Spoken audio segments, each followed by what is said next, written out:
Good afternoon, everyone, and welcome to BNC Now. I'm Laverne McGee. And I am Anthony Amy. Let's not waste any time. Plenty going on as always. Happy to see that we're matching. We did not coordinate this. Black for on those black. Of you, yeah, for those of you who wonder.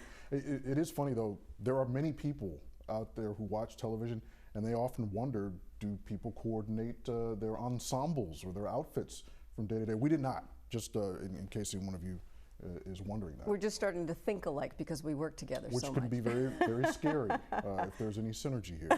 I think there's a lot, but hey, Yeah. yeah, you're right, Anthony. Lots going on. A couple of just odds and ends we want to tell people about. President Trump is choosing not to unveil President Obama's portrait, which is a tradition in the White House. Some say, you know, he's just being petty. You know how it goes. Some? Some. Well, No further comment on that one, right? Yeah, well, yeah, President Petty has been thrown around a time or two. It seems to be trending, but as we move on, we're not going to touch that one too much. But the Congressional Budget Office is predicting that social distancing is going to remain a new way of life, possibly for years to come. So start getting mentally prepared for long lineups everywhere. And that would be interesting, especially for people that you really care about. Family reunions, people that you haven't seen for a long time, long lost friends. It'll be interesting to see if that tactic does remain in play for a long time, to see how many people adopt it and stick to it. Yeah, but looks like we're going to have to deal with it for at least the unforeseeable future. Also, the stock market today was unfazed despite the testimony of Federal Reserve Chairman Jerome Powell and U.S. Secretary Treasury Steve Mnuchin, of course, testifying about the stimulus package, whether or not they thought it was working, how much more money they thought would be needed to be pumped into the system. A lot happening, yet the stock market did not seem to be too concerned either way. We have not had the closing bell yet for the day, so we'll see exactly how the U.S. indices wrap up today, but so far seems kind of steady today. And also one more thing we want to mention, Ford automaker, which of course had started making ventilators when they were shutting down and not making cars to help with the medical field. Well, they are asking President Donald Trump to wear a mask. He's going to be touring their facility in Michigan on Thursday. No word yet on whether or not he's agreed. This is going to be really interesting to see because we know, of course, that President Trump has chosen not to wear a mask, despite all of the experts in health and scientists saying that a mask is definitely something we should all be wearing. So, going to be an interesting week.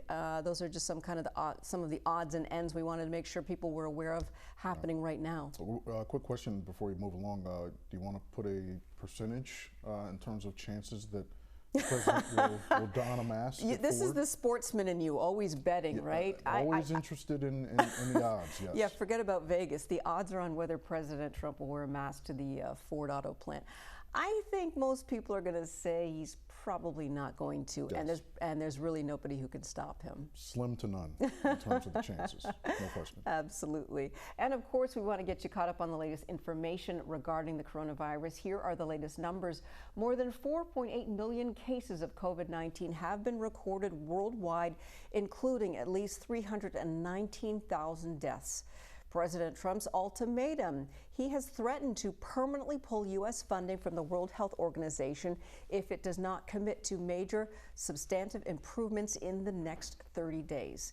And also a vaccine boost. Subjects who received Moderna's COVID-19 vaccine had positive early results, with all 8 initial trial participants developing antibodies to the virus. Good news there. Now, Maryland has just reported a case of a 15-year-old from Baltimore County who died after getting infected with COVID-19. She is that state's youngest known victim after fighting the disease in the hospital. She died 6 days after being put on a ventilator. She was African American. Baltimore County health officials say she had a rare but serious condition that was linked to coronavirus. The Maryland Department of Health reported 1,784 newly confirmed cases today, after setting a high mark just 4 days after the state began to reopen its economy. Maryland is now reporting 41,546 cases and 2,000 deaths. It remains under a state of emergency, but as of Friday, hair salons and churches were allowed to reopen at 50% capacity. And the testimony from Federal Reserve Chairman Jerome Powell and Treasury Secretary Steve Mnuchin came and went today without having a big effect on the stock market, as we were talking about. The major U.S. indices remain mixed this mid-afternoon, and Treasury Secretary Steve Mnuchin announced today that he was prepared to provide more money and to take more risk to expedite lending programs being established by the Federal Reserve to combat the economic crisis caused by the coronavirus pandemic. So, although an instrument of the U.S. government, the Federal Reserve System considers itself an independent central bank, and that's because its monetary policy decisions do not have to be approved by the president. That's very key, or anyone else in the executive or legislative branches of government. So in case people are wondering why or how all of that sort of works, that's why it's so important when we hear from people like that, because in some ways, it's not the voice of President Trump, which often overshadows some of the experts and some of the other executive team in the White House. So when we hear things from the Federal Reserve, we know that it's a different body, despite the fact that it's intertwined.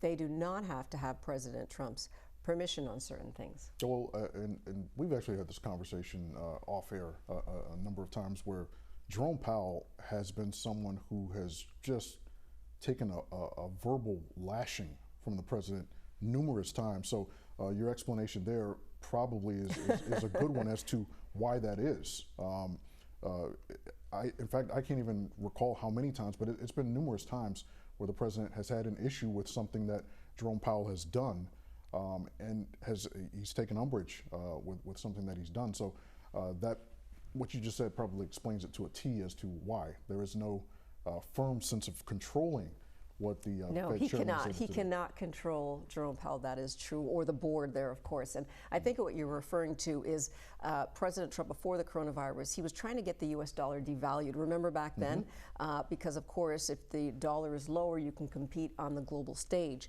So of course, it's the Federal Reserve that sets the monetary policy in that sense. So that's one of the things that the president has not been able to put his mark on the way he does with a lot of other things. And we know how much he likes to put his mark on things. Yes. All right, in other news, the attorney for Ahmaud Arbery's family believes a third suspect needs to be arrested in the fatal shooting incident. That suspect is William Roddy Bryan. He is the man who took the video that recorded the death of Ahmaud Arbery. Attorneys for Bryan say their client is innocent of any crime and has even taken a polygraph that was submitted to the Georgia Bureau of Investigations. In an interview with CNN's Don Lemon, attorneys for Lee Merritt says charges need to be brought against Bryan.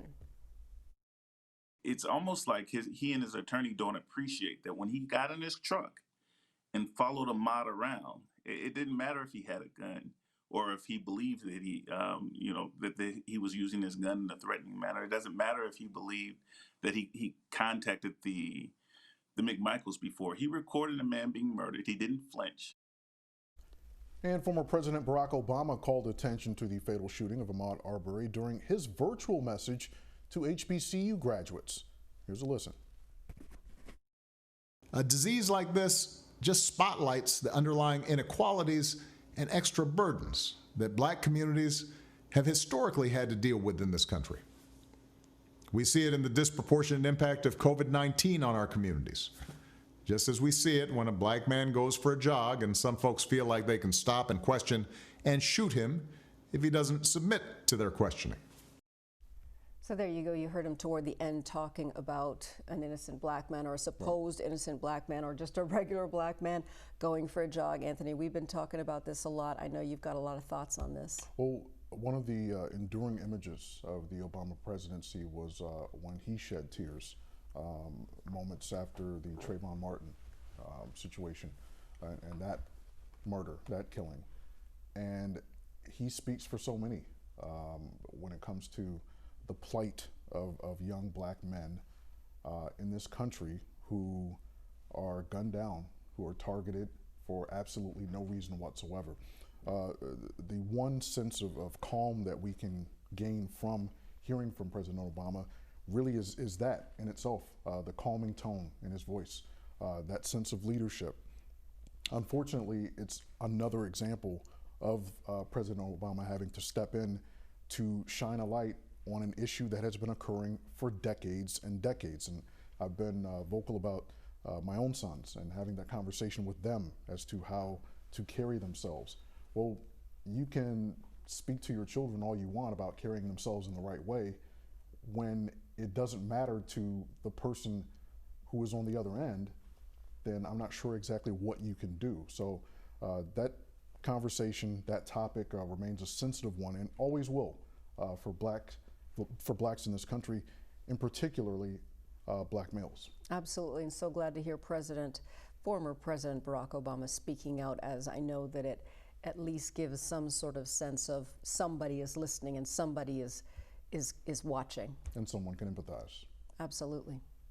Well, the FDA doubled down on the use of hydroxychloroquine to prevent coronavirus. Coming up, why the agency is now backpedaling its recommendation. We'll have that and more on Bnc Now. Stay with us.